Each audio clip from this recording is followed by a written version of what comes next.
Hello and welcome back to the GSMC Sports Podcast brought to you by the GSMC Sports Network. I'm your host TJ Mabardi. Today is Wednesday, March 6th, and we have a busy show ahead. We are going to start off with the NFL franchise tag deadline that took place yesterday, so we have more of an idea of how some of this free agency drama is going to shake out. So we will be touching on all of that. Then in the second segment, we are going to be talking about the quarterback market for Baker Mayfield, who was tied to the Buccaneers for a lot of the offseason. A lot of it depended on the Mike Evans contract. They were seen to be very heavily attached in terms of the Buccaneers' plans, and now that Mike Evans has been signed, the question now lies with the Buccaneers on what will they do with Baker Mayfield. And then in the second half of the show, we are going to be switching to some NBA thoughts, where we will be talking about the two pretty crazy games last night that happened in the NBA, where both of the favorites from both teams in the Celtics and the Nuggets lost close games. And then finally, we are going to wrap up the show by talking about the finals contenders, and I will be giving my tier list for each level of that. Before we get into the show, though, just a reminder to like and follow wherever you may be catching up with us. For any of our live viewers, feel free to use the chat to make this show as interactive as possible and to help get your questions the priority they deserve. To use the link that is streaming across the bottom ticker, that is gsmcpodcast.net. Any tips or donations would be greatly appreciated. But on that note, getting into our first segment of the day, talking about the franchise tag deadline. We had a handful of moves. We had a handful of franchise tag moves themselves, and then we got some contract extensions as well from a couple different teams and players that were a little bit rumored to potentially be getting the franchise tag, and in turn got some longer term contracts done. So the final list of players that were franchise tagged, that is T. Higgins, L'Jarius Sneed, Brian Burns, Justin Madubuike, Jalen Johnson, Josh Allen, the Jacksonville one, of course, Antoine Winfield, and Michael Pittman. The Patriots also used the transition tag, which is not commonly used. They did so tagging Kyle Duggar. All of these I talked about for the most part on the show yesterday. As we were going live, a bunch of these were breaking, so now I've had a chance to sort of sit back and look at the big term picture. The one that I did not have a chance to talk about yesterday because it took place after the show was the Colts franchise tagging Michael Pittman. I really like the move for them in this instance. I think that Pittman has been a very underrated receiver for the Colts for the past handful of seasons, and I think that it's really important. He is just a pro's pro, and what he does for the Colts is provide a really solid weapon for this quarterback room that is a little bit young and unproven. Of course, they are hoping that Anthony Richardson, in his second season, he can take a step forward. He spent most of last year injured, but the little bit that we did get to see from him, he really flashed. Gardner Minshew is now a free agent. I don't imagine that they are going to be bringing him back. So I think that now it is time for Anthony Richardson to really take over the reins, show off what he has, and having somebody like Pittman in the building can really help to solidify that group. Now, Josh Downs is also a tremendous receiver as well, but he's just a little bit younger and definitely a little bit more unproven, although I think that he is a great talent as well. I think that between the two of them and having Jonathan Taylor, Anthony Richardson should be in good position to make a nice step where, I think that he had a lot of doubters coming out of college. He really started coming on in terms of the media hype later in the cycle, in terms of leading up to the draft. there was a lot of unproven, and that goes back to some of the film that he showed at Florida. But I definitely believe that the talent is there. It's just a matter of putting it all together, hoping that we can get a healthy season from him. And I think that bringing back Pittman was the right decision for that. As for the rest of the names, I know we talked about them on the show yesterday, but there are really two groups when you look at this list of franchise tags. There are those who are expected to be back with their teams for the 2024 season, and those who could still be traded.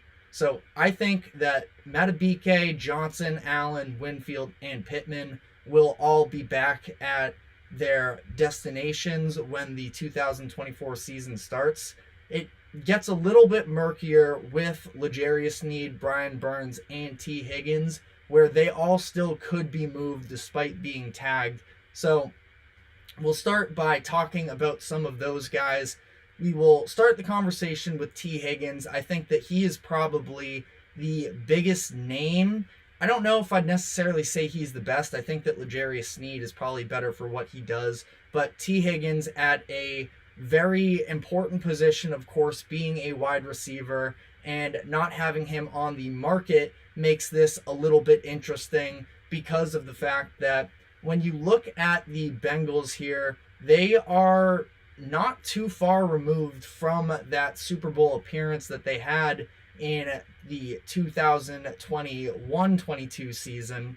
And I think it's still very possible that long term they could come to a contract agreement with him, but they also are going to have to pay Jamar Chase. I would, and this isn't too much of a hot take or anything, I would 10 times out of 10 prefer to have Jamar Chase over T. Higgins. And the fact that you are going to have Joe Burrow's contract kick in for his contract extension, and he's going to be upwards of $40, even $50 million as the years come on. And I think that wrapping up that much money in 3 players at 2 positions is just a really risky game to play. We saw the step back that their defense took last season after they lost both of their starting safeties from that Super Bowl team in Von Bell and Jesse Bates. And Jesse Bates specifically is a tremendous player. He had a great season with the Atlanta Falcons. And since then, they've been able to retool a little bit. They've brought in some more youth. And obviously last year with the Joe Burrow injury, that was really the main issue for them. But their defense also wasn't necessarily Super Bowl caliber either, but I think they took steps in the right direction, and I think that they can do some of that retooling a lot easier on the offensive end. If you are a believer in Joe Burrow, which I myself am, the Chiefs absolutely are, then you think that Joe Burrow can sort of elevate the room around him. Still, having that number 1 option in Chase is very important, but how much of his success has been based off of his pure talent versus the incredible receiver room that they've had over the course of the past couple seasons, because now you are losing some of these options. You lost your tight end, Hayden Hurst, the other offseason.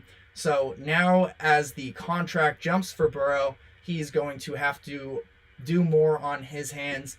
And I think for them, their best option is probably to run into next season with T. Higgins just playing on the franchise tag. I don't think that they're far from contention, but in terms of that long-term deal, I have some concerns there, especially because we saw Joe Burrow's career got off to a rough start, specifically not because of how he played, but because of the offensive line that was blocking for him. And he tore just about everything in his knee in his rookie year despite good play. So I think there are other, areas on the roster they should be looking to invest into. The Bengals have talked about the idea, not necessarily openly about the idea of trading Higgins, but their director of player personnel, Duke Tobin, did not shut down the trade rumors like he did last offseason. he was a little more open-minded about it. He said he didn't want to get into hypotheticals or anything like that. So he acknowledged as well, and I think that as NFL fans, we can acknowledge the Bengals are absolutely a better team with T. Higgins on the roster. It's just a matter of, do they feel like they should try and capitalize on some value here, or is the true value in trying to put a contender together for the upcoming season? That's where I personally land, but they got out early in this cycle to franchise tag T. Higgins, almost to let teams know that the phone is open. They were very clear about their intentions in terms of not letting him hit the open market. If you want to get him, you got to call them. So I thought that that is an interesting conversation around the Bengals and that decision. L'Jarius Sneed was given the non-exclusive tag. This was reported about a week or so ago. It didn't officially take place until yesterday, but this means that he can essentially still negotiate with other teams. They are trying to still work out a deal between him and the Chiefs, but it seems like more likely than not that they are going to move on from him. And it's also been reported that the Chiefs may be willing to accept just a second-round pick for him, which is a little bit surprising to me because Sneed is an incredible player. Now, they have Trent McDuffie coming up the ranks, had an incredible sophomore season for them last year. So they have some help on the back end of the defense as it is. So perhaps that is part of it, and they're just looking to get anything that they can. But I feel like selling low on Sneed is something that would be a little bit interesting. But if that is the case, that a second round pick and maybe a day 3 pick as well, but not trading a first rounder, there are a handful of teams that I think should absolutely get on this. Specifically, I'm looking at a couple franchises that are aspiring playoff teams that are a little bit younger and have some cap space. I think the Lions should absolutely get on this if possible, because it's hard to point to exactly one area that was the Lions' downfall last season after their collapse in the NFC Championship game, but they were definitely undermanned in the secondary for last season, and I think bringing in a cornerback to the caliber of L'Jarius Sneed would be a big-time move for them. They are outside of the AFC, so as much as maybe there's a little bit of, I wouldn't even call it a rivalry, really. I'm just really looking at that one game where the Chiefs and Lions played, and there was a chance that they could have played in the Super Bowl as well. So giving them up to a contender, maybe the Chiefs would have a little bit of hesitation about that. But I think if you're the Lions, you don't have to give up a day 1 pick. I'm definitely looking to make this happen. I think that the Texans are also a very intriguing team for me in this offseason, because I think that maybe they could be taking a step back this year. I think that the Jaguars are going to bounce back some, and that division is going to be a little bit more contested. But I think that bringing in a corner like Sneed for the Texans would also be a tremendous move. So we will continue to monitor that situation. Quickly here on Brian Burns, because we touched on it yesterday. It sounds like they aren't currently actively negotiating on a long-term deal. Of course, the Panthers say they want to when they make this decision to franchise tag him, but it just seems like it's gotten really messy here. It's been really poor management from the Panthers on this. They are not going to get anywhere near the value that they potentially could have gotten for him during the 2022 trade deadline, where the Rams reportedly offered 2 first-round picks and a second-round pick, and yet they stuck it out with him for what, really? He's still a good player. He had a little bit of a down season in terms of the statistics this past season, but ultimately they were nowhere near close to really competing anyways. The fact that they turned down that offer a couple years ago really is mind-blowing to me, and now they're going to have to sell him for 75 cents on the dollar, something like that. there's just less control around his contract now. He wasn't quite as good this past season as he has been in the past. Still a very good player. Still somebody that if I am, looking to add an edge rusher, he could be a very valuable player. But they're not going to get an offer worth multiple first-round picks. That is, I can say that with the utmost confidence. Prove me wrong, I guess. But as for some of the other interesting moves within the group of players that were franchise tagged, you had Josh Allen of the Jaguars. They were able to get him on a little bit of a discount, actually. I wasn't sure where he was officially going to be listed in terms of positioning, but they got him classified as a linebacker as opposed to a defensive end, which actually dropped his price a little bit. So not bad for them in terms of this upcoming season. I know it's only, a few $1,000,000, but hey, whatever it takes to cut costs, you can't really complain about that. The team feels like they are confident in being able to get a long-term deal done with him. It's just a matter of how much annually is he going to be asking for. Last season, he was tremendous, especially when it comes to finishing the plays. 17.5 sacks is ridiculous. That does make it a little bit difficult to come to an agreement on a contract year. To put up those types of numbers definitely makes you a very expensive commodity. And I think that it's a good thing that they got out ahead of this and tagged him, because it would have really driven up his price.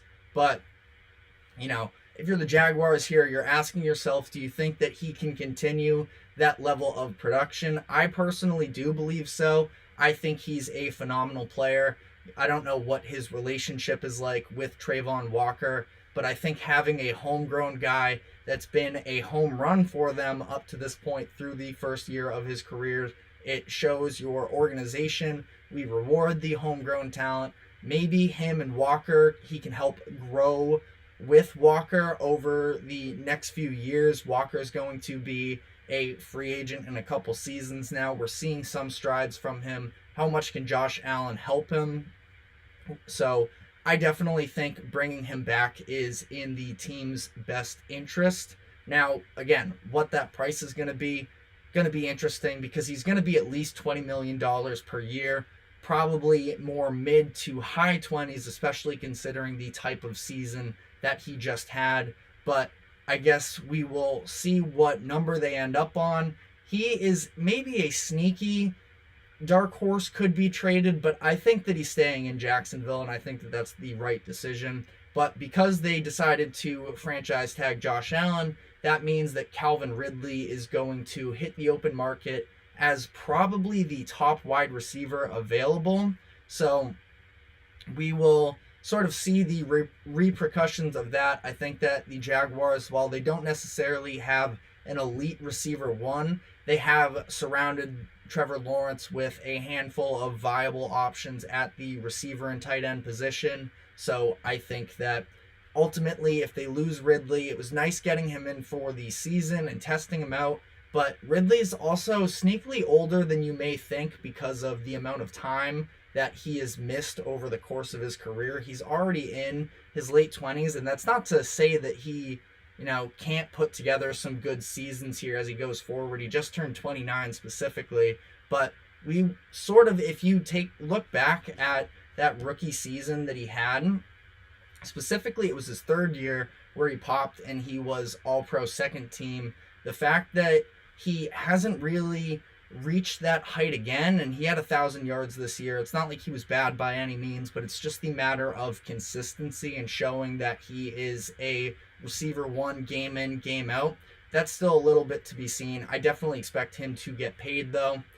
Last couple of names here we will talk about is the Ravens franchising Justin Madubuike.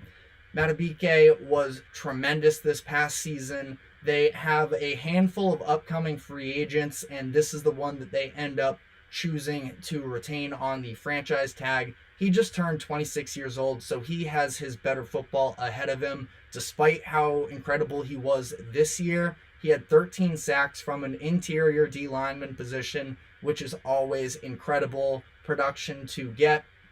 He was an all-pro second teamer this past year, and he's been steadily improving in this Baltimore organization since being drafted in the third round a few years ago. Was not a consistent starter. This year, the first time he started every game for the Ravens, and he really showed out for them. And given the Ravens salary cap situation where they have a lot of free agents and upcoming free agents, I should say, and they have specifically a lot of guys on that defensive end, given the fact that they also still need to shed $10 million before the start of the new league year, which takes place next week, March 13th. They still have some moves to make here, but ultimately when you look at it from the perspective of they make sure they hold on to Matabike, who, another one, if he hit the open market, they were not going to be able to match the contract. They get him on the front line. They still have Roquan Smith as their linebacker. They have Kyle Hamilton in the secondary, so they have a go-to player on each level of the defense. They should still be a very good group. I don't think that they are going to reach the ceiling defensively that they were at this past season, but still a very solid core to have going forward. Quickly here to wrap this up, talking about some players who did not receive the franchise tag. Talked about Calvin Ridley for the Patriots because they tagged Kyle Duggar. Michael Onwenu hits the open market. He is one of the top-rated offensive linemen. Patrick Queen of the Ravens had a really nice season this past year. He's someone that the Ravens are probably not going to be able to bring back, but we will see with that. Of course, we talked about it last week, and it's been reported for a bit now. No running backs were tagged. Not all too much of a surprise. Just either health, injury concerns, age possibly. There are different things with these running backs that paying them upwards of $12 million was a little bit steep, I think, for some of these contending teams. Or the fact that some of these teams with these guys aren't in the realm of contention and paying that much money to a running back, which, let's face it, just doesn't have quite as much value as a lot of these other position players. It just didn't really make sense. And now that they are also, the fact that they're all lined up in this same free agency class means that they knew there were other options they could get, likely at a cheaper price. So they were going to have a lot of running back shuffling in this offseason. That means the Giants didn't tag Saquon Barkley, of course. They also decided to not tag Xavier McKinney. I know some Giants fans that were very upset with this decision. Ultimately, I don't think it was all that big of a deal in terms of they still have a lot of holes that they have to fill out on the roster itself, and I'm sure they're going to be communicating with both of these players in the coming weeks for free agency. But I don't think that putting together any sort of a one-year deal was going to solve the long-term problems for them. I really like McKinney as a guy in the secondary, and I think that he's been showing a lot of promise for the Giants, but also I don't know how much he's necessarily going to, and maybe it is a bunch in free agency, but I guess we'll have to see there. The Giants have a lot of things they have to fix. I think it starts with the offensive line there and figure out everything from there. Christian Wilkins was a surprise to me because I think he is an absolute monster. He has been incredibly reliable for the Dolphins over the course of the past couple years. He has started 51 consecutive games for them, and he is a big-time game wrecker. He's honestly one of my favorite defensive players to watch just because he always pops up everywhere. He does so in the run game. He was career best in the pass game this past season. Career highs in sacks, QB pressures, and QB hits. He is a monster. He's going to hit the open market now. And the thing is the Dolphins are another one of these teams that are in a very tough salary cap position. So I think he's on his way out of Miami. It's a little bit tough because when I talk about the reliability of him on a game-to-game basis being available, as we saw with the Dolphins, along with some other issues, I think the biggest thing for them when it came around to the playoffs is the fact that their front seven was so injured, and it was Wilkins just being the only one really trying to hold it down. They went out, they invested into Bradley Chubb at the deadline in the 2022 season, I believe it was. Chubb has dealt with injuries throughout his career, and he's a very talented player as well. But another significant one, and that's the thing, is even when Chubb was in Denver, that was sort of the reputation around him, is that great talent. Can he stay healthy for you? Wilkins has been solid in every department you could possibly ask of him, and now he is going to likely go get himself a huge payday somewhere else other than Miami, as they look to sort of solidify themselves more so as an actual contender, maybe a little bit of a disappointing couple seasons in the playoffs, but we will see with all of that. We are going to be taking our first break. When we come back on the other side, we will be talking about Baker Mayfield and what his free agency looks like ahead. So stick with us, and we will be right back. I feel like I'm losing my mind. Is everybody in the world blind? Please, Lord, give me a sign, a sign. I feel like I'm losing my mind. Is everybody in the world blind? Please, Lord, give me a sign, a sign. I wanna be the greatest. Everybody on the fake shit. I look around and feel like everybody is the fakest. I make this every day and I'm impatient, hoping one day I blow up from the basement. Statement, the top is so vacant. I don't hear shit that I think is amazing. Waiting for my day when I'm playing. Sold out shows for 1,000 faces. Hey, give me that crown. Get in my way and to be put down. It ain't your place, no, this my town. If I want that shit, then I'll get it right now. I'm losing it, the noose it fits. I'm losing shit, a stupid myth. You choose to live or choose to dip. You choose to fight or lose your grip and lose a gift. Oh, I feel like I'm losing my mind. Is everybody in the world blind? Please, Lord, give me a sign, a sign. I feel like I'm losing my mind. Is everybody in the world blind?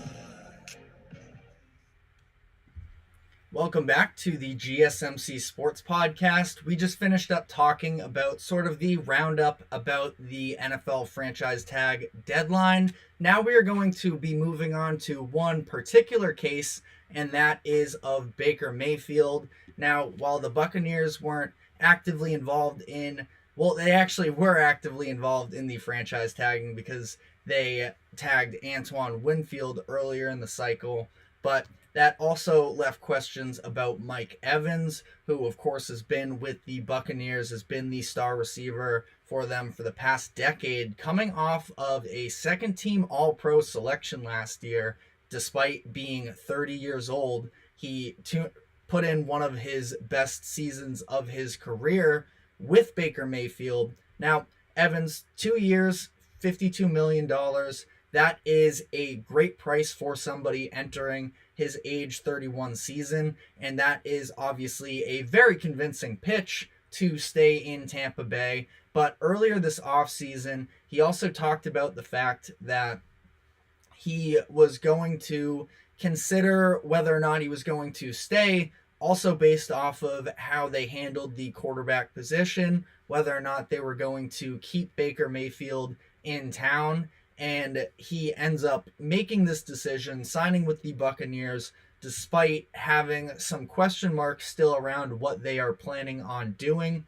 As far as Evans in this specific deal, again, $26 million per year is pretty hard to turn down at this point if you're him. He has already won a Super Bowl with the Buccaneers, and if they're paying him, I love personally when we get to see the franchise players stick around for a longer time. I mentioned this specifically yesterday, but quarterbacks is one thing where there's obviously so much emphasis on that position. Teams will do anything to keep their guy. They will knowingly overpay the quarterback. but to have a receiver, especially the caliber of Mike Evans, stick around for as long as he has, I think that it's just a really cool thing that we get to watch unfold, and it's a lot more rare, obviously, nowadays, and I thought that it was just a little bit of a special feel-good thing. Buck for life. He posted on Instagram, fire the cannons. He posted the Wolf of Wall Street, I'm not leaving clip. So pretty cool stuff, but this of course does lead into the question marks around what is going to happen here with Baker Mayfield. It does seem like they are trying to keep him on board. They brought back Mike Evans, and after Dave Canales, the offensive coordinator for the Bucs last season, was hired by the Panthers for their head coaching job, they brought in Liam Cohen, who was previously with the LA Rams in the 2022 season, where Baker ended up there for a period of time after being cut by the Panthers. Baker was in a tough spot in his career at that point. Things really soured with the Browns. I still feel like he was done a little bit dirty there for the level of franchise that the Browns had been for decades. To have him play through the shoulder injury that they did, and then when his play dropped, they fully blamed him. I think he gave his everything there. Now, I'm not saying he's a tier 1 quarterback, but I do think he is very solid. He ends up in Carolina, which, as we all know, has been very much a mess over the past few seasons, and he ended up with the Rams for a little bit there. He only played in 5 games, but he led that legendary drive on primetime football at one point. I believe it was Thursday night. Forget who they played, but he drove all the way down the field, had that little moment, showed everybody he is still capable of doing big things, and he was reportedly very well liked by the roster as a whole. He developed a good relationship with Cohen at the time, and Cohen then moved on from the Rams last season. He went to college football. He was the offensive coordinator and quarterbacks coach of Kentucky. And I think that this was a move for him to just get some more hands-on experience, I feel like, because when you're in LA under Sean McVay is just a very hands-on guy and great to learn from. I'm sure Cohen probably speaks very highly of getting the opportunity to work with McVay, but as far as him personally developing himself more as a coach, he goes to Kentucky this past year and ends up back in the NFL a year later with a new head coaching or new offensive coordinator job, where he should have a little bit more leeway and flexibility to run the offense the way that he wants to. And after he accepted the Tampa Bay job, he spoke about how easy of a decision it was and talked about the opportunity to work with Baker Mayfield again.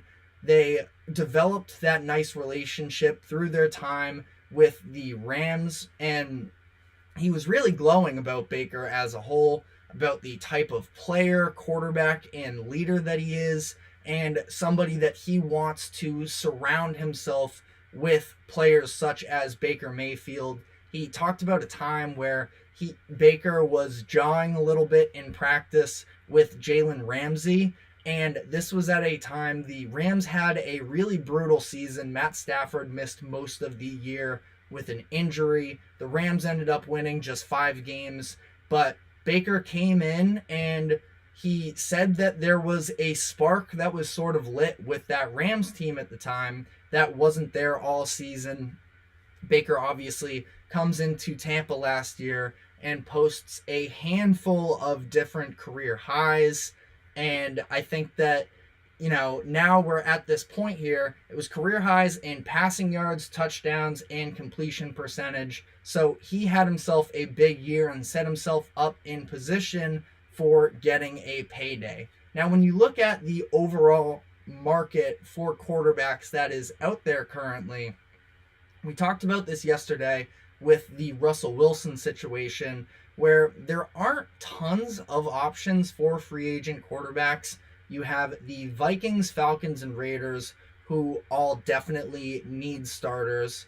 And then there's that next tier of they could potentially go out to get a veteran guy. That includes the Patriots, the Steelers, the Titans, the Giants, the Saints. I think that a lot of those are unrealistic, though.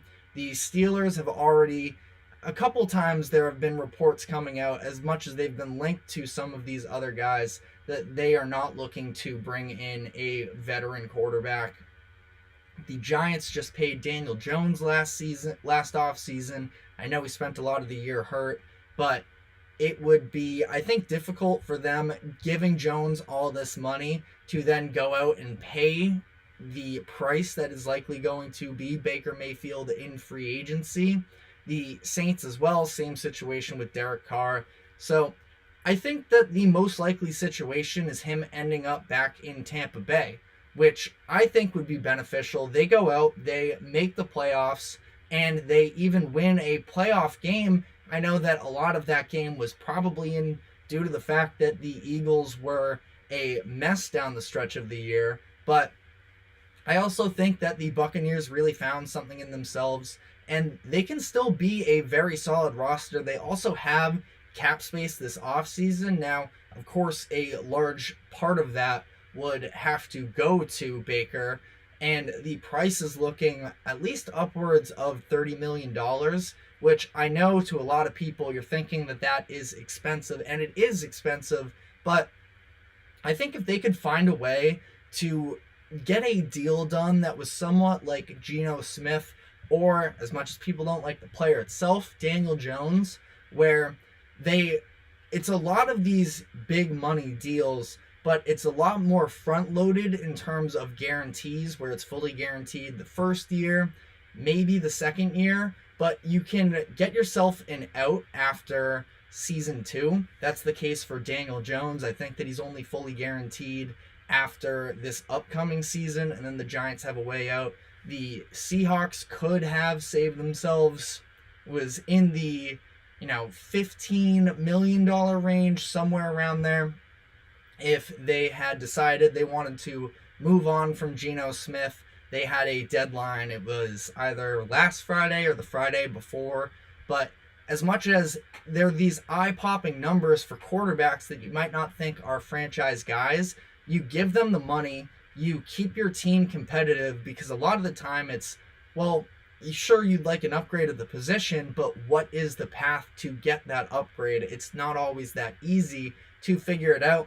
And Baker made an incredible impression with the Buccaneers as well. As much as sometimes the stories can be a little bit cheesy, but he's taking his linemen out to, I think they went bowling at one point. He takes them out to dinner, stuff like that. Like, he earned the respect of that locker room. He earned the respect of Mike Evans, who of course is a staple of that offense. And they ended up playing, I wouldn't say they played tremendous down the stretch of the year, because they even got blown out by the Saints late in the season. But I do think that they're still in a position in a pretty weak overall NFC South division that they could very easily find themselves in position to host a playoff game again.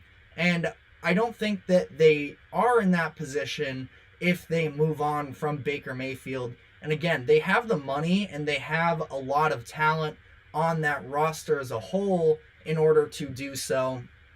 Like I mentioned, some of these other teams that are sort of in the hunt, like you look at a team like the Patriots, where they have loads of cap space to potentially be able to make a move.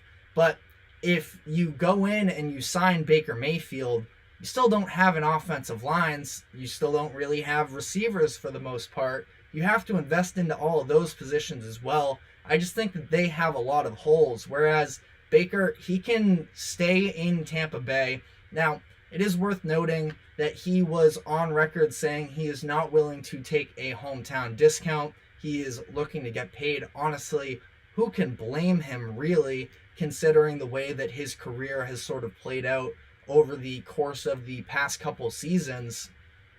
Go out, get paid. I think that they were really building something there in Tampa Bay, and no, they're not necessarily, top tier Super Bowl contenders. And I don't know if Baker Mayfield is good enough to win you get you to a Super Bowl period. And that is the counter argument for, well, why are you going to give a guy that much money if he's not going to be a Super Bowl caliber quarterback?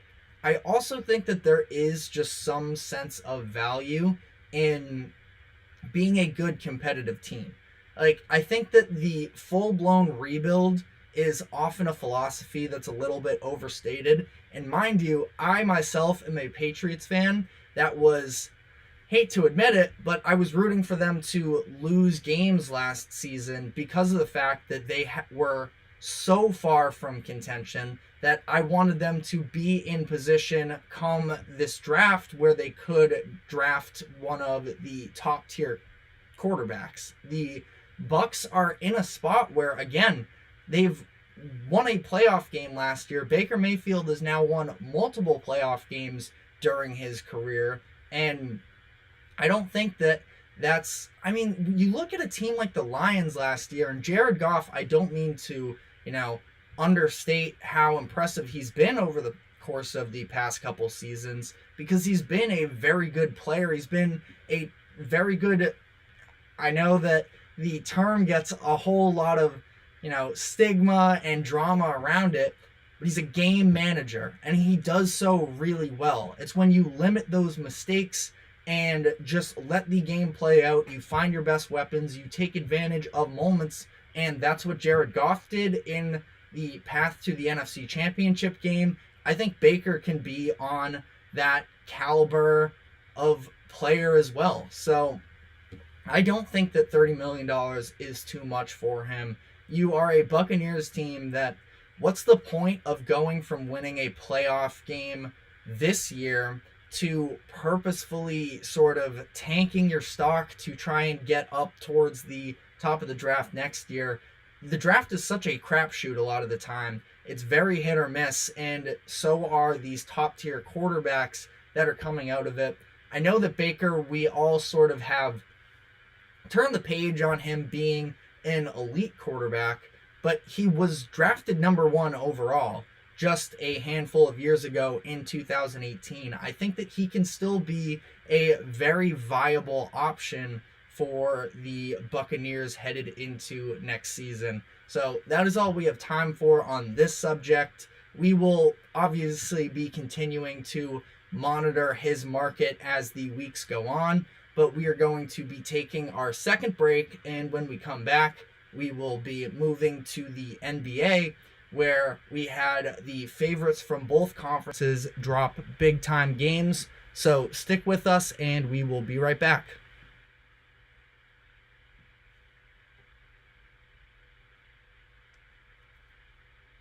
For the best and latest podcasts available anywhere, go to the podcast app on your cell phone and type in GSMC to access free content-rich podcasts on health and wellness, book reviews, sports, entertainment, relationships, social media, movies, technology, finance, and even weird news. Subscribe and download the GSMC Podcast Network's family of shows, available everywhere podcasts are found.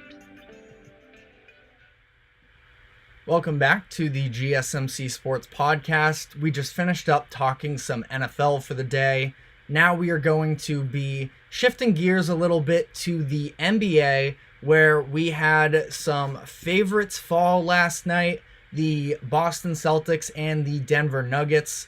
This was a tough one for me as a Celtics fan, where they led by 20 points in the fourth quarter, and they blow that lead thanks to the likes of Dean Wade taking over for the Cavs. The Celtics were up 91-71 with just under 10 minutes left in regulation. And the Celtics game plan for pretty much the entirety of the game, keep in mind that the Cavs were without Donovan Mitchell, and then Evan Mobley left with an ankle injury in the third quarter. The thought process was throw everything we have at Darius Garland and make the other players beat us. And for the most part, that was working until we got to the fourth quarter and we got another version of the Cleveland Cavaliers getting one of their role players going on an all-time heat check. We saw it last week when they beat the Dallas Mavericks. It was Max Strus taking over in that game. This time it was Dean Wade. He scores 20 points in the fourth quarter. He went 5 of 5 from 3, and he had the eventual game-winning tip-in dunk with under 20 seconds left to go. Dean Wade specifically single-handedly outscored the Celtics in the fourth quarter as they scored just 17. He finished with a career-high 23 points. And again, you look at how this all sort of played out. I understand that you are looking to just limit Darius Garland. Garland, I think, is one of the more underappreciated players in the NBA. Forgotten that he was an all-star a couple years ago as well. So they were throwing the kitchen sink at him, and I totally understand that. There's a reason why they were up by 20 points. It was working, as well as them playing offense, which they did not do in the fourth quarter. But once a guy like Dean Wade starts knocking down the threes he had back-to-back possessions where he knocked down a three. It was his third of the quarter, and he cut the Celtics lead down to 6. Maybe start keeping eyes on him at all time. And they didn't. They let him get hot. They let him get red hot. And they also, not just that, but they took their eyes off of him on that final possession where, off of a Darius Garland missed layup, he came crashing in from the perimeter. Nobody boxed him out, and he got that tip-in dunk to eventually win the game. So, I mean, this was a tremendous performance by the Cavs. You have to give them credit for what they did here. They went 7 of 9 from 3 in the fourth quarter. That is actually the exact mark that they went in the comeback win that they had against the Mavs. Wasn't quite as drastic. That one was just a 10-point lead, something along those lines against the Mavericks. And they had one of those guys goes 5 for 5 from 3 in that game as well. Of course, it was Strus, including the game winner. So a very similar script for the Cavs in this game. The ultimate thing here when you look at the Celtics is when you talk about them as a contender, there's a little bit of hesitancy. Despite how much talent there is on the roster, it's a matter of those fourth quarter minutes when games get close. Can their offense be nuanced enough to not just be 3 reliant? And I don't think that they've shown that they are just 3 reliant this year, but it was a really ugly fourth quarter for them. Like I mentioned, just 17 points. Tatum, for the All-NBA player that he is, he was just 1 of 11 in the second half. Jaylen Brown didn't take a single shot attempt in this one. If you look at specifically the last 2 possessions of this game, the Cavs had the ball down 1. Darius Garland had Kristaps Porzingis switched on to him on the perimeter. He drives by him, has to do like a little herky-jerky move because Porzingis is in the realm to contest the shot, but he ends up missing with the help defense, and Drew Holiday just falls asleep, doesn't box out Dean Wade while he was on him, and we have the Cavs take the lead there with 19 seconds left. On the other end, the Celtics get the ball back. They have a couple timeouts left, and this is something that we've seen from the Celtics plenty of times over the course of the past couple of years, is Tatum slowly walks the ball up the court. He takes too long to get into his action, and he ends up shooting a tough fadeaway from the elbow. That ends up missing. The refs do initially call a foul on Darius Garland, but upon further review, after the Cavs challenge it, it gets overturned. This is a tough situation. It's a tough situation for the Celtics and for the refs alone, because if you look at the way that this was playing out, you know, it did initially look like it was a foul on Garland. He had the hand on the chest of Tatum through the follow-through, so there was contact, but not during the shot itself. And they ultimately said it was Tatum kicking his legs out that initiated the contact. But this shot misses. Kristaps Porzingis was, again, can get a little bit dicey maybe because of the foul being called early. but Porzingis had a very clean look at a tip-in shot with 0.7 seconds left in the game. He makes it. Again, not that it counts. Again, maybe that doesn't happen if the whistle isn't blown and there are more players actively playing there. But I think that he had beaten his defender to the rim anyways, and I think that he would have had a real chance for it. But they end up reviewing this. When it gets overturned, it is a jump ball at center court, and at that point, with just 0.7 seconds left, there's really nothing they can do. The thing is, the Celtics blew a 20-point lead, so even if the final, call it 3 seconds, were a little messy, it obviously falls on the shoulders of the team that blew the 20-point lead. This can't be a reffing, disaster class or anything like that. And I think that ultimately, when you look at it, the team didn't deserve the bailout call. Jason Tatum is shooting just 16.7% in the final 10 seconds of clutch time this year. Now, I don't know what the exact league average is. Keep in mind, final 10 seconds, that is a very small, based off of how defenses are playing, a lot of the types of shots you get, they're never easy takes, but 16.7 is obviously not good. And it was a result of having multiple timeouts, the team not calling any, and Tatum getting pressed into that tough fall-away shot. It just always feels like it's that same sort of play. There was a very similar one when they lost to the Denver Nuggets earlier this year, and it's just a very low success rate as a whole.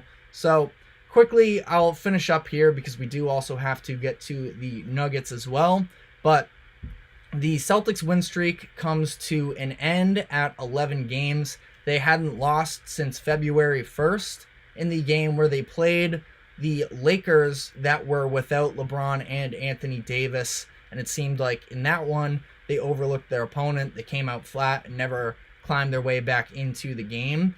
And it seemed like, again, this was a little bit of a mental loss. And that is what Jaylen Brown called it after the game. He had a quote talking about Dean Wade. He got hot, but we should have won that game. We haven't really seen a team storm back like that. And that's the thing, is it's letting your foot off the gas because you think that you're comfortable. Where in reality, if you look across the league, we just had the Lakers come back against the Clippers last week. 20-point leads obviously are very big. No breaking news there. But it is easier and easier to do so with three-pointers and the level of offensive creation that we have in the NBA today. And that was really the vibe that I got watching this game, is that they just sort of tuned out once they were up by 20 points. Tatum, again, 1 of 11, but a lot of those, it seemed like he was almost just messing around where they were up by so much. He was trying to pad his stats a little bit. And this is also a Celtics team that was just coming off of slaughtering the Warriors on Sunday. They have a 20-point lead in the fourth quarter of this game where the Cavs were missing 2 starters. And they just let their foot off the gas. I don't think this is a cause for an overreaction, really. You look at Dean Wade, who scored 23 points in this game. You have to go back the previous 9 games that he played to February 8th to have him total 23 points as a whole. So, a guy like that gets hot. Again, it seemed like a mental loss. They hadn't seen it up to this point in the year. They let themselves get comfortable. The dialogue around this game is going to be the fact that they, specifically Jason Tatum and Jaylen Brown, maybe aren't ready enough to win the finals. I don't take that sort of a, takeaway from a regular season game like this. They lost their first game in a month.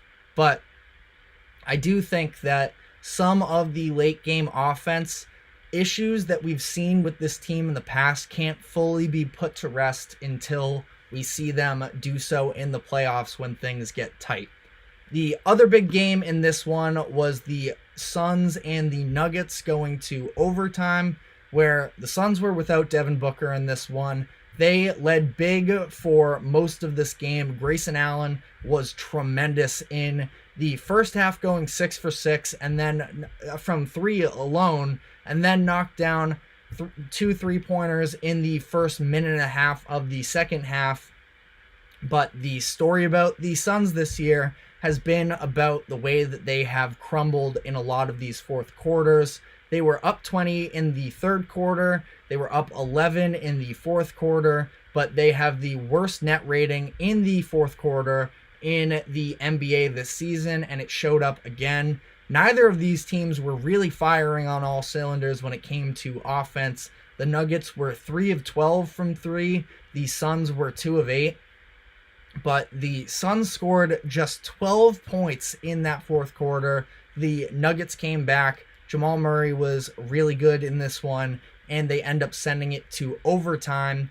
And in overtime, it was Kevin Durant, who was 10 of his first 30, so wasn't necessarily a great shooting night. I defend that, actually, because of how you look at how that game played out, and missing Booker, we'll get into that. But Bradley Beal as well, who was also really struggling in this game. He started making some plays for them, and the two of them scored or assisted on every point that they scored in overtime. They scored 15, which was in that 5-minute period even more than they scored in the fourth quarter. So the offense got themselves going.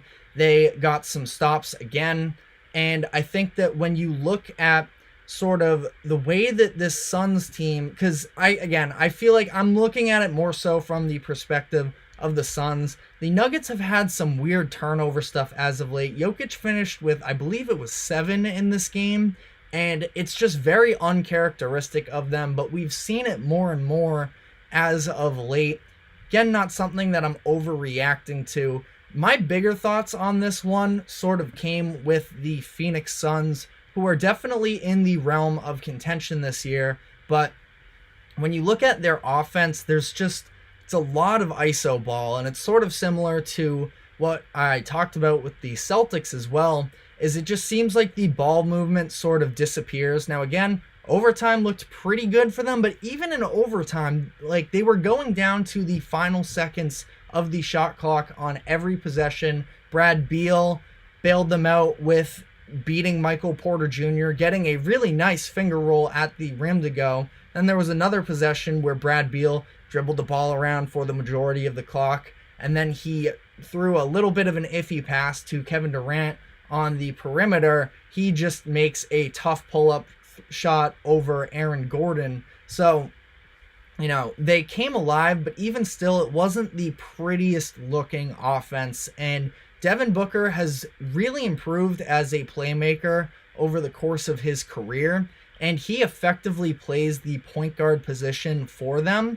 They don't have a point guard on the roster, though, and it's just something that I feel like does play a role in this fourth quarter stuff with them, where it's clockwork. Every single fourth quarter, they find themselves in closer games than they should have been. And you know what? They've been on the comeback side of this as well. There was the game against Chicago, a month and a half ago or something, where Kevin Durant took over and ended up hitting the game winner.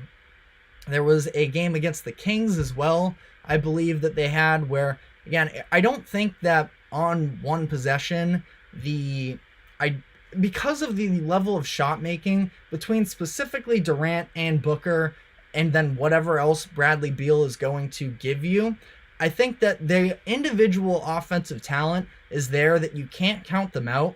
But when the game sort of starts to slow down a little bit more and you're playing better defenses, I just don't know.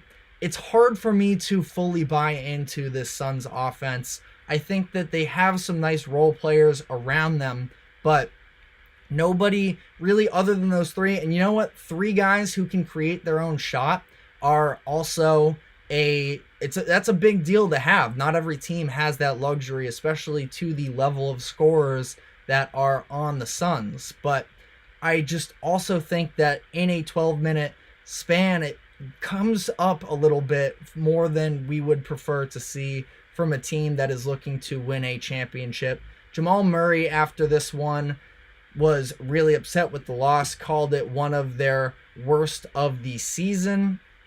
Now, it's sort of fair. I don't think it's, again, to be rolled up on as much as you were through the first 2.5 quarters is obviously an ugly one, but when you also get someone on the other team who's 8 of 8 from 3, that can very much be difficult to sort of keep up with in terms of pace, and they were able to sort of overcome some of that adversity and make this a game.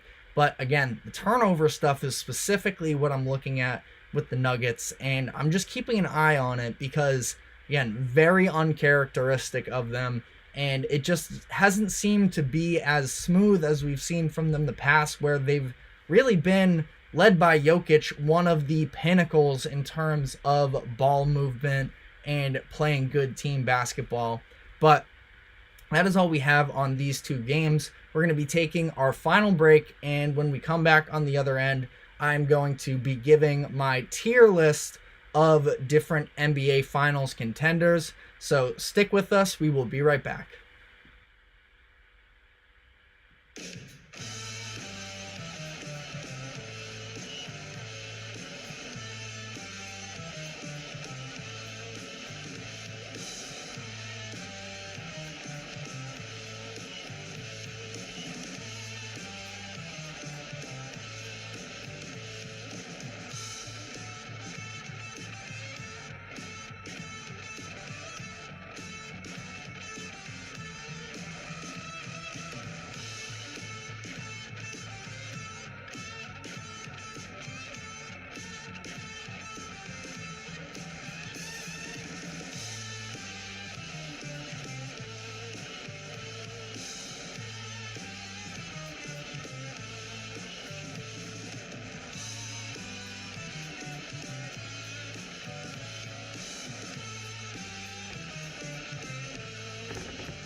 Welcome back to the GSMC Sports Podcast. We are headed into our final segment of the day, talking about NBA contenders, and I will be giving my list of different tiers. I have 3 different tiers, and I have some honorable mentions, if you will, as well, but I think that there is a clear set of groups. Again, clear, we are still in early March, so a lot of things can change. But as it currently stands in terms of my confidence level with these different teams that they can make the finals and then win it all, the first tier I have are the Celtics and the Nuggets. Now, I'm going a little bit chalk for this one, but I do think that they are the clear-cut best teams in each conference. Now, as we saw last night, I'm not quite as high on the Cavaliers necessarily, but they are...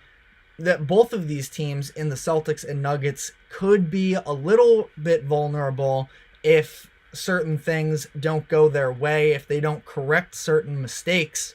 And I think that it's not foregone conclusions by any means that both or either of these teams are going to make the finals, but I think that they are definitely the class of the NBA in each conference. It is far and away the most likely finals matchup.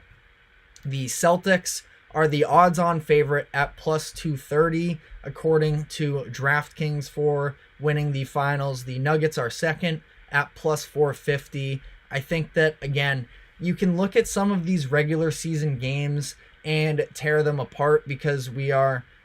we all like to watch these games and we want big takeaways to come out of it, but the reality of the situation is a one game in, early March is just nowhere near the level of a 7-game playoff series come June. And we're a little bit at a point in the NBA where the difference between the regular season and playoffs the gap's never been bigger in terms of difference, which is why for a lot of people, and to some degree, I do agree with the sentiment that the Celtics, it's great what they're doing in the regular season, but it is a different animal when you get into a 7-game series against some of these other mentally tough teams. We've seen the Celtics lose 2 out of 3 Eastern Conference Finals to the Miami Heat. That, again, Heat culture, little bit of a cliche, but it is definitely true that they are a hard-nosed team. They're led by a hard-nosed leader in Jimmy Butler. Eric Spoelstra's a great coach, and I think for the Celtics here, they should be the favorites, at least in the Eastern Conference. The fact that they're quite as far ahead of the Nuggets as they are, I think is maybe a little bit extreme, but these are the two teams in the NBA that easily are the best chances to win the finals, in my opinion. I have just one team on the second tier, that is the LA Clippers. Now, they have not looked quite as great since their phenomenal 2-month stretch that they had in December and January, where their offense was the best in the league. The thing is, their defense still sort of stood out a little bit in terms of not looking great. They have some individual defenders that you still have to have some level of faith in that they can ramp it up come the playoffs, specifically talking about Kawhi Leonard and Paul George. Look, James Harden at this point, and losing Russell Westbrook for however long he's out too, definitely doesn't help that by any means. I know that Russ is a very polarizing guy, but he always gave the effort on the defensive end. Harden, I think that one-on-one, he still gets abused, and we saw that in the Lakers comeback last week, where the Lakers were trying to pull Daniel Tice out on the perimeter. Ivica Zubac was out in that game. It was either him or James Harden every single possession and working from there. The issue with the Clippers, I think, on the defensive side of the ball, still don't feel great about their size. Now, Zubac, Tice, and Plumlee, they're all fine players. They all hold very similar roles in terms of the offense. James Harden, of course, loves his centers. The pick and roll is very effective for him, and they definitely play a good style of basketball for them offensively, but I think that they can still get pushed around. And I think that the Clippers, again, I have them in a second tier by themselves. I think they are still a very good team, but I also there are more hesitations about them than I think the Celtics or the Nuggets. You also have to worry about them a little bit. Now, these tiers are more so, assuming injuries aren't a thing, but when you talk about the Clippers potentially winning the finals, you do still have to talk about the possibility of Kawhi Leonard or Paul George potentially getting injured. We just haven't seen them actually complete a playoff stretch together since they came to LA. James Harden, maybe not as much as of an injury thing, but we've seen Harden disappear in playoff series as well. Now, he's the third guy on the team right now, so it's not quite as big of a deal if he isn't on his A game, but he also is, the big time facilitator for them. I think Kawhi, again, not quite as great as he was earlier this season, but he's having one of his best offensive seasons of his career. Paul George has been struggling a little bit as of late, but he was also dealing with some injuries. And I think that there's real depth on this team. I love Norman Powell. I think that he should be a prime candidate for Sixth Man of the Year. He gives you everything you could ask for on offense off the bench. Without the ball, with the ball, he does what he needs to. He's not asked to do all too much, but he was a part of that Toronto Raptors championship team in 2019. Not that he was necessarily a prime guy for them, but he was on the roster. I think you can trust him with big time minutes. And again, the bigs are nice. The defense is what I worry about with them when it looks for a matchup. As it currently stands, they would be playing the Pelicans in a playoff series, and Pelicans would be interesting because they are a very physical team on both sides of the ball.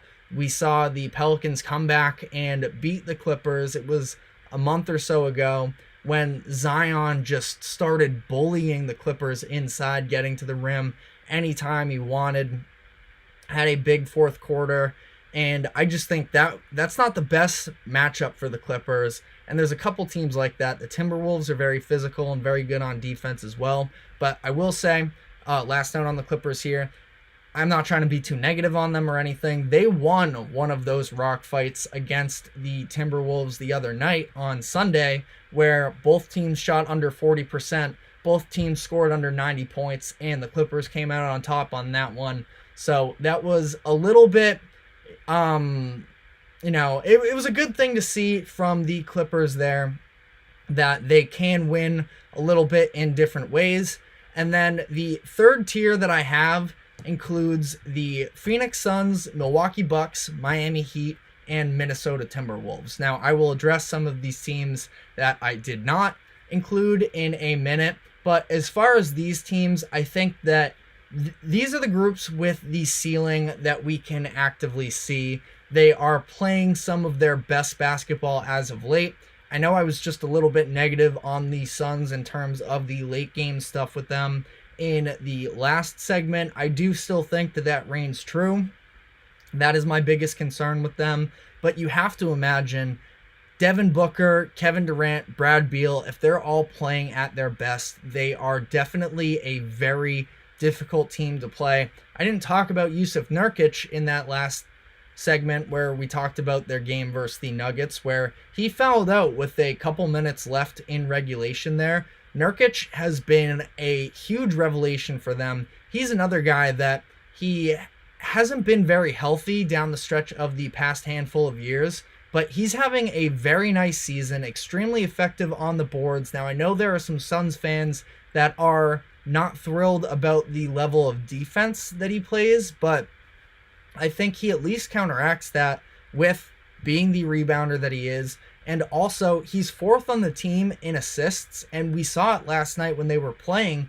He gets the ball down low, and when he needs to pass out, he just makes the right decisions. Now, he's maybe leaned on a little bit more than Suns fans would prefer in terms of making decisions. He's your center. He's not a Jokic level center, of course, where he's one of these top passers in the league as a whole.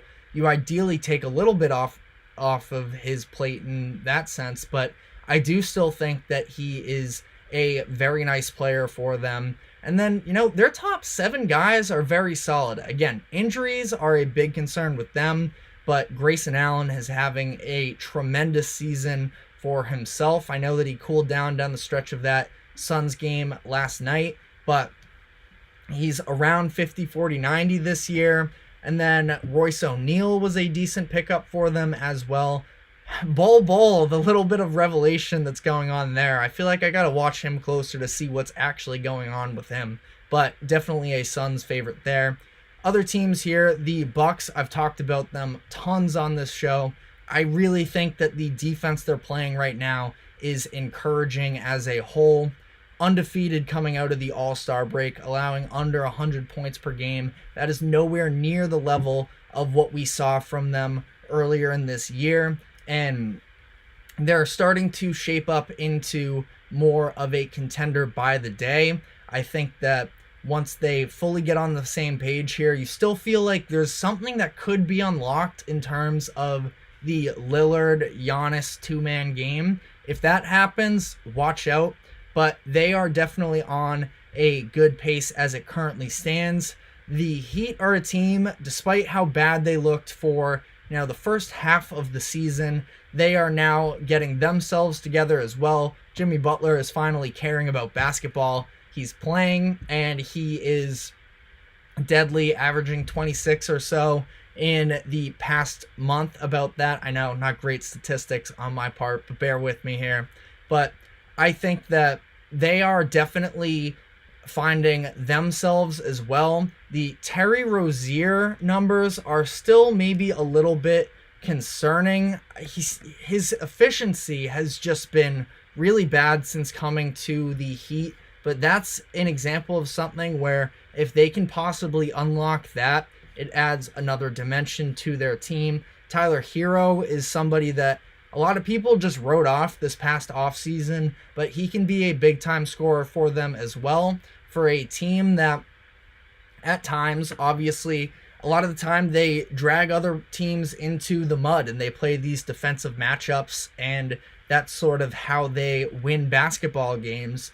Now you have Tyler Hero ideally coming back for the playoffs. You have Bam, who is one of the most underappreciated players in the NBA in my eyes, and Jaime Jaquez is having an incredible rookie season as well.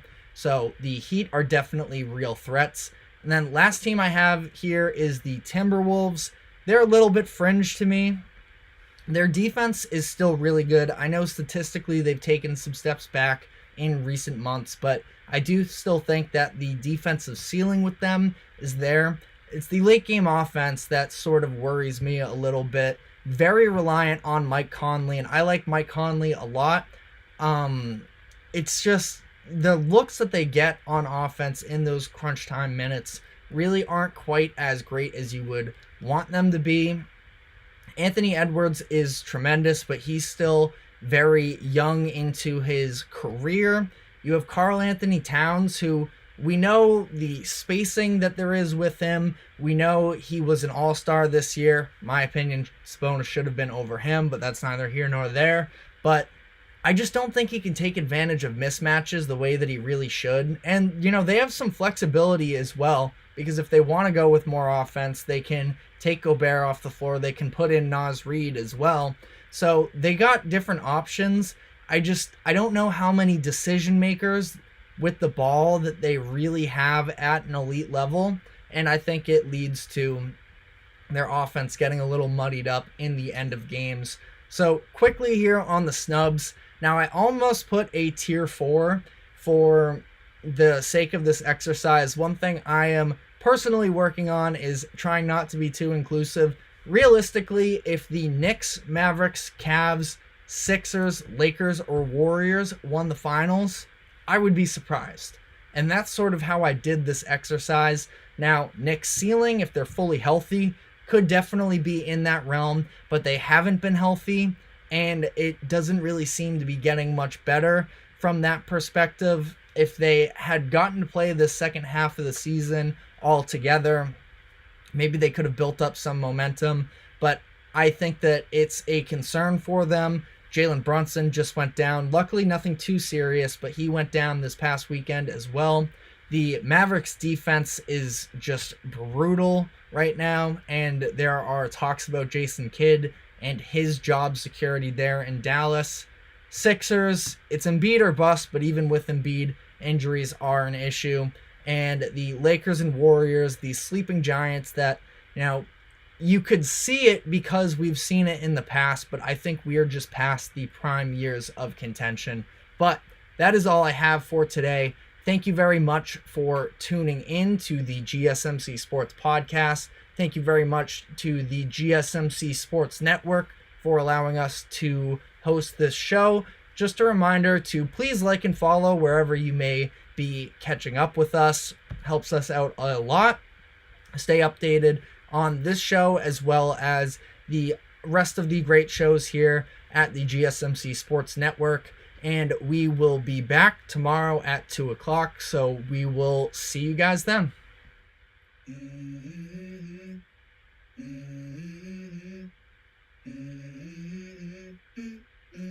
Let's go. I wake up to a little bit of drool on my pillow, feel like it's gonna be a bad day. Yeah, I'm tired of shit, and the coffee ain't hit yet. Damn, ain't that great.